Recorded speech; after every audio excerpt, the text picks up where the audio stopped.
irmãs que nos acompanham neste grupo de reflexão bíblica São Jerônimo. Sejam todos bem-vindos e bem-vindas neste dia 13 de dezembro, sexta-feira da segunda semana do Advento, ocasião na qual nós celebramos também a memória litúrgica de Santa Luzia, a Virgem de Siracusa, de um modo especial, a padroeira de nossa Diocese de Mossoró. Nesse dia nós queremos refletir um pouco a partir do Evangelho que a liturgia nos propõe, a saber o texto de Mateus, no capítulo 11, versículos 16 a 19. O ponto de partida é compreender que se trata de uma palavra de Jesus para as multidões. De um modo especial, esse público tende a ouvir a voz do Senhor, mas não se comprometer muito com aquilo que escuta. Muitas vezes a sua intenção é ver ou receber um ato portentoso vindo de Jesus. Porém, o processo catequético de Jesus é para levar ao engajamento, é para conduzir essas pessoas à prática do caminho do discipulado cristão. O que acontece é que Jesus chama a atenção daquela geração, daquela multidão que escuta a partir de uma espécie de parábola ou de metáfora, recordando que eles são como que aquela geração, essa geração é como um grupo de crianças que canta louvores, toca flautas, mas o povo não dança, ou por outro lado, entoam lamentos e os outros não choram. De uma forma muito simples, essa geração é uma geração insatisfeita. Por mais que os projetos e os planos de Deus se desenhem, e muitas vezes de forma distinta, seja com João Batista, que tinha uma vida mais ascética, mais marcada pela penitência, pelo jejum, não seguiam e reclamavam disso. Por outro lado, veio o Filho do Homem, que vivia de uma forma diferente e também reclamaram disso. Ou seja, no fundo, há uma insatisfação e, sobretudo, há um descompromisso com aquilo que é a proposta de Deus. Seja ela de forma mais penitente, seja ela de uma forma mais suave. E acredito que aqui tem muito o que se pensar, porque de fato muitas vezes tem se tornado normal ou comum que nós queiramos enquadrar Deus nos nossos parâmetros, nas nossas métricas, para que Deus faça a nossa vontade e não nós façamos a vontade dele. E aí as coisas se invertem porque facilmente criamos um Deus à nossa imagem e conforme a nossa semelhança, tornando assim uma perversão total do que seria o verdadeiro cristianismo.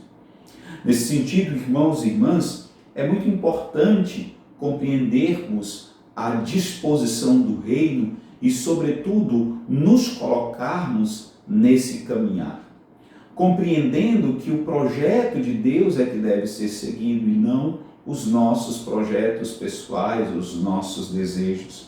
O Evangelho de hoje termina certamente com um dito sapiencial muito importante, segundo o qual a sabedoria é reconhecida em suas obras, mostrando para nós o caráter prático dessa sabedoria que deve iluminar o nosso caminhar. Diríamos também o caráter prático da fé, que infelizmente muitas vezes tem sido reduzida à mera teoria, à mera abstração, à mera ideologia, e precisamos ter o cuidado, compreender que a fé não é da ordem apenas do crer, mas sobretudo do viver. Nós vivemos aquilo que acreditamos, vivemos aquilo que rezamos. Portanto, precisamos enriquecer o que nós cremos com aquilo que nós vivemos. Há uma consonância entre essas duas realidades que precisam ser concretizadas de fato, aquilo que nós cremos com aquilo que nós agimos e fazemos. De um modo especial, o nosso discipulado cristão não pode ser reduzido a mera abstração ou a mera teoria. Precisamos colocar na prática. Afinal de contas, como bem sabemos, a fé sem obras é morta. E de certa forma isso ressoa em outros momentos dessa liturgia, como é o caso, por exemplo, da primeira leitura no livro do profeta Isaías. O texto vai apresentar claramente Deus como duas características principais. Ele é aquele que ensina coisas úteis. Ele é aquele também que conduz pelo caminho. Ele é aquele que tem atitudes de cuidado, atitudes de amparo para com o povo. E há ainda uma espécie de lamento, de frustração da parte de Deus. Se tivesses ouvido, ou melhor, seguido os meus mandamentos, observado os meus preceitos. Assim, a Sagrada Escritura e a liturgia de hoje nos recorda a fé de ordem prática, que deve ser uma vivência continuada daquilo que Jesus Cristo nos propõe. Olhando, por exemplo, o modelo que hoje a liturgia nos coloca, o modelo de Santa Luzia, encontramos alguém que consegue mesmo colocar na sua vida a prática do Evangelho, que consegue renunciar às riquezas para ir ao serviço dos mais pobres, que consegue se comprometer com o Evangelho, desviando muitas vezes dos elementos atraentes que o mundo tem para nos ofuscar, conseguindo ter uma visão saudável do reino de Deus que ultrapassa as tentações meramente mundanas. Nesse sentido, irmãos e irmãs, olhar a liturgia de hoje é um convite radical de Deus para que nós possamos colocar em prática aquilo que nós acreditamos. A exemplo de Santa Luzia, conduzir a nossa vida à luz dos valores evangélicos, seja da pobreza, seja da castidade, da obediência, seja do Evangelho como um todo. O Evangelho como norte ilumina o nosso caminhar.